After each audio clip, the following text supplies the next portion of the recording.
سب سے پہلے تو ہمیں اپنے گھروں سے دیکھنا چاہیے نا، ہمارے گھروں میں بے نمازی کون ہے؟ کہیں ایسا تو نہیں ہے ہمارے گھر میں صبح فجر کے وقت اٹھتا ہی کوئی نہیں ہے؟ اگر اٹھتے ہیں تو آدھے اٹھتے ہیں آدھے نہیں اٹھتے۔ کہیں ایسا تو نہیں کہ ہماری بیٹی، ہمارا بیٹا، ہماری بیوی، ہمارا شوہر گھر میں نماز نہیں پڑھتا؟ کہیں ایسا تو نہیں ہے؟ ہماری بہن، ہمارے گھر میں رہنے والی کوئی خاتون یا کوئی مرد، ایسا تو نہیں کہ ہمارے گھر میں رہنے والا نماز ہی نہیں صبح کی پڑھتا؟ اچھا، اگر نہیں پڑھتے تو کیا کرنا چاہیے؟ لڑنا چاہیے؟ جھگڑا کرنا چاہیے؟ کیا کرنا چاہیے؟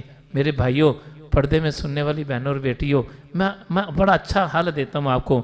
آپ نماز پڑھو اور دعا کرو، اللہ یہ جو میرے گھر میں سوتا ہے نا، پروردگار اس کے گناہ معاف کر دے، اس کو نمازی بنا دے۔ تو آپ روز دعا کرو اس کے لیے۔ کسی کو شراب پیتے دیکھو، کسی کو زنا کے اڈے پہ جاتے دیکھو، کسی کو برا کام کرتے دیکھو، آپ نمازی ہو، نماز پڑھتے ہو، قرآن پڑھتے ہو، اللہ کی بارگاہ میں دعا کرو، باری تعالیٰ تو بے نیاز ہے، اللہ میری دعا سن لے، میرا یہ دوست ہے، بھائی ہے، رشتہ دار ہے، عزیز ہے، تعلق والا ہے، کاروباری ساتھی ہے، اللہ تو اس کے گناہ معاف کر کے اس کو بھی تو نمازی بنا دے۔ اس کو نہیں بتانا اللہ میں روز تیرے واسطے دعاواں کرنا، تنوں پتہ ہی نہیں ہے میں تے تیرے واسطے دعاواں ہی بڑیاں کیتیاں۔ اور میرے بھائی کیا ضرورت ہے اس کو بتانے کی؟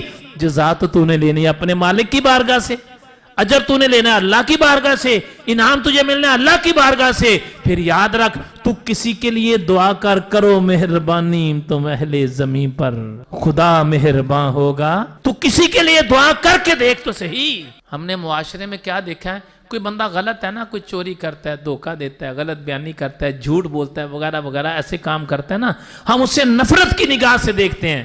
ایک بات کو یاد رکھو، گناہ سے نفرت کرنی چاہیے، گناہگار سے نفرت نہیں کرنی چاہیے۔ گناہ سے نفرت ہونی چاہیے، اس برے عمل سے نفرت ہونی چاہیے۔ گناہ کرنے والا تو میرے جیسا آپ جیسا انسان ہے نا، سوچنا چاہیے اس کے حق میں جب آپ دعا کرو گے انعام کیا ملے گا؟ پتہ ہے انعام کیا ملے گا؟ انعام یہ ملے گا وہ بھی ٹھیک ہو جائے گا، تو بھی ٹھیک ہو جائے گا۔ بلکہ میں تو اکثر یہ کہا کرتا ہوں، اکثر ہی میں بات دوستوں کو کہا کرتا ہوں، اگر تم چاہتے ہو نا یہ دوست میرے سے پیار کرے، میں پیروں کو بھی کہتا ہوں اگر تم چاہتے ہو نا تمہارے مرید تمہارے سے پیار کریں تو بڑا آسان سا طریقہ ہے، مریدوں کی بخشش کی دعا کیا کرو، کائنات کا مالک ان کے دل میں تمہاری محبتیں ڈال دے گا۔ ان کی بخشش جو ہو گئی، جب ان کے مسائل جو حل ہو گئے، ان کی پریشانیاں جب دور ہو گئیں، ان کی مصیبتیں جب دور ہو گئیں، ان کے دکھ جب دور ہو گئے، وہ جس پریشانی میں آتے ہیں وہ پریشانی جب ان کی دور ہو گئی، ان کو یہ بھی سمجھ آ گئی میں بے نمازی تھا نمازی ہو گیا، روزے نہیں رکھتا تھا روزے رکھنے لگ گیا،